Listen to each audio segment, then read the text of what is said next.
I have, obviously not going to make it. And this is not my goal for everybody to make it. But I want to have them experience because that's what they're learning. Yeah, I am, I don't know. I don't want to say that I'm wasting my time. I'm investing in people. So I hope after this 30 people in the class, 10 of them will really get passionate about, and even the first startup will fail, they may come up with the next idea. So I am passionate to help somebody else. Back to my previous experience, saying that I was a nurse, that's where passion comes. And I think I'm doing something historical moments too. Recently in Chiang Mai, we had this event where our accelerator startups had the opportunity to present and pitch the idea to the public. And I felt like I was a mother of startups. I was so proud of this. And some of them did not a good job, but you need to give an opportunity. And I am not a speaker too, but a year ago, I was introvert. And now I don't think that I am introvert anymore, but it's been a long year. So you have to improve all the time. You have to worry. So that's what I want to give to the startups who are newly coming to Web3, opportunity to learn. Nice, nice. I always love to be part of something new, right? If there's a new opportunity or if there's a new project, new industry, new sector, it means there's an opportunity. There's a lot of problems that we can solve, which could turn into a business idea, and that it excites me most of the time. Well, I mean, crypto in general is still new technology. Even Web3, even blockchain, it's been in the space for like 10 years, 12 years. But imagine 30 years, 20 years from now, more than 10 years from now, if you're part of this pioneering era, so imagine where you're going to be 10 years, 20 years from now after. As long as as long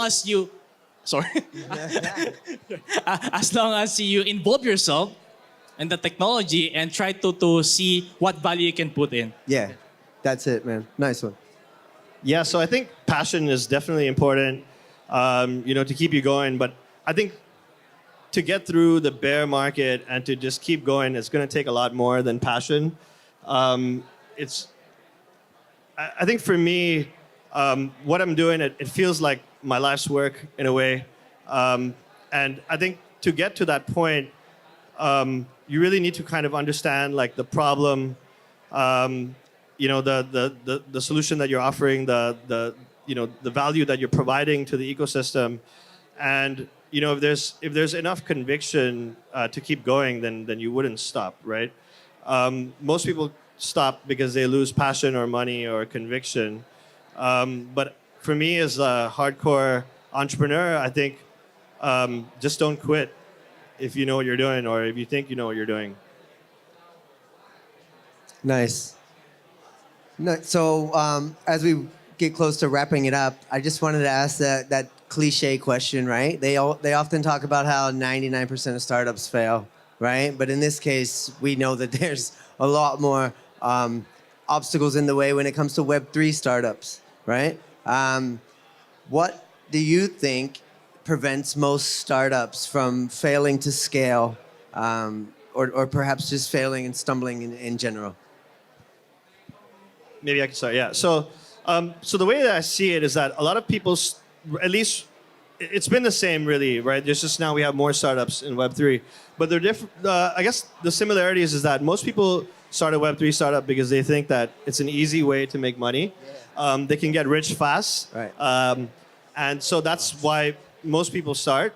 And for me too, I was like, hang on a second, is this the bar out there right now? Right. Like 99% of people are scammers. So if we just have to build a legitimate business that creates value, is that really the bar right now?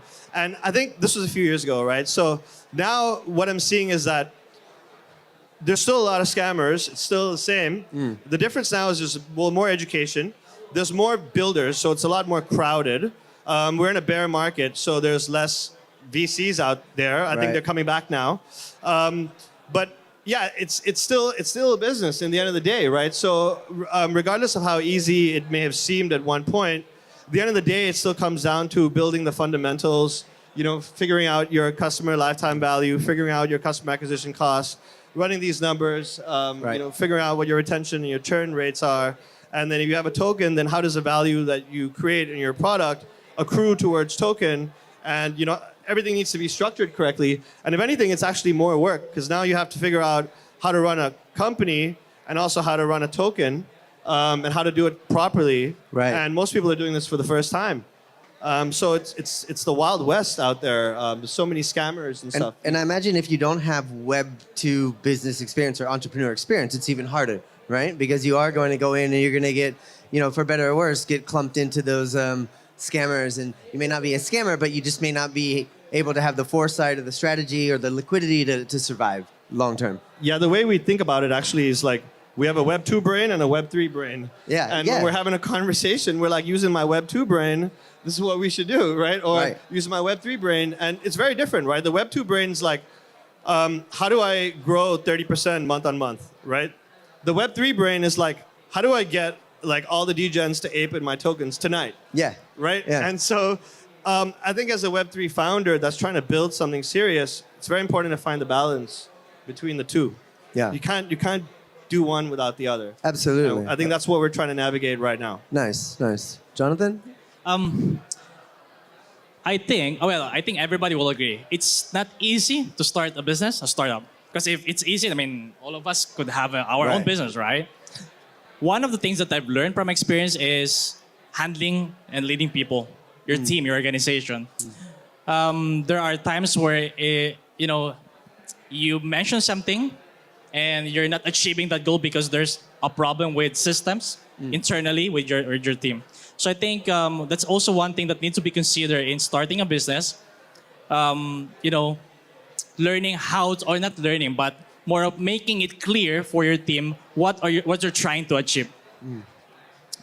Nice one. So one of the point of failure for startups can be communication, because the team or the CEO of the company has one vision, and he cannot deliver his vision to the team members, and that's when it breaks down, because we cannot still read each other's brains, right, or what we're thinking. So the communication plays very important role in for the whole startups, no matter whether Web3, Web2, any startups. So this is a key of communicating with each other.